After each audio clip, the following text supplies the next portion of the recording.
কারো সাথে না। শুনেছ তো ভাবি কি বলছে? গাজীর সাথে বিয়ে হলে শুধুমাত্র আমার সাথে হবে, আর কারোর সাথে হবে না। এই তুই কোকাইতেছিস কেন?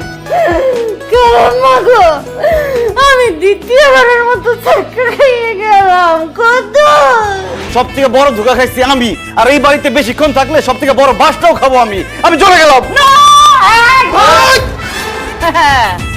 গাজী বলছিলাম না, হ্যাঁ আমার ইচ্ছা না হইলে এ বাড়ি থেকে কেউ বাইরে হইতে পারে না।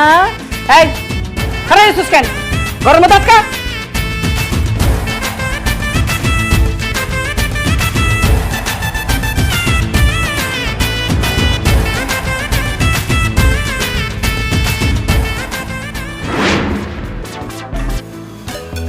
সাদিয়ার কথা মতো সাবরেট থাকতে এসে কি বিপদেই পড়লাম আমি।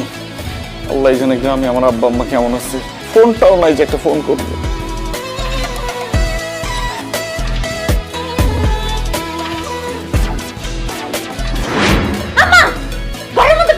আব্বু, আব্বু রে, ও আব্বু, আব্বু তুই কই? আমি তোর বাপ আইছি তোরে নিতে। আব্বু, এই আপনি এখানে কি চান? এই মহিলা সাবধানে কথা কইবেন কই দিলাম। এই আপনি কোত্থেকে ছুটে আসছেন? কারে আব্বু আব্বু করতেছেন? আমি ছুটে আসি নাই, গ্রাম থেকে আইছি। আমার ছেলে কোথায় বার করেন। আমি ভালো করে খোঁজ খবর নিয়ে আইছি যে এই বাড়িতে আমার পোলায় থাকে। আমার পোলায় বার করে কিন্তু খবর আছে। আব্বু, আব্বু তুমি কোথায়? এই যে তোমার বাপ আইছি তোমার নিতে, আসো। কই?